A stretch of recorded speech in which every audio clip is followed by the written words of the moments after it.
Үй бүлөлүк кландык режимге каршы турган мына түздө түз качкан адам катары, мен бул жеңиш кандай келгенин мен жакшы билем.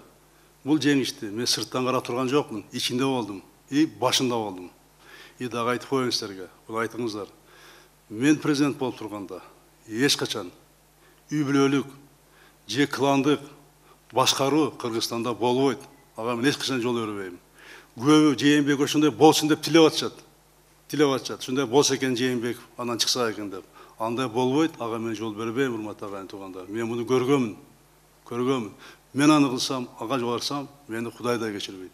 Мен дагы муну айтып атам. Эртең силердин араңарда, элдин арасында менин балам, кызым, неберелерим, туугандарым бас керек. Ошон үчүн дагы айтып коеюн силерге. Эч качан кландык же үй бүлөлүк башкаруу системасына кирбейт. Мен дагы айтып кетейин. Силердин алдыңарда ар кандай талаш тартыш болуп атат, ар кандай сөздөр болуп атат. Мени эл шайлагандан кийин элдин мүддөсүн аткарам. Менин эң негизги принцибим, жашыма келатам, саясатта 95-тен бери элге таянуу, элдин оюн, элдин пикирин ар дайым эске алуу меники.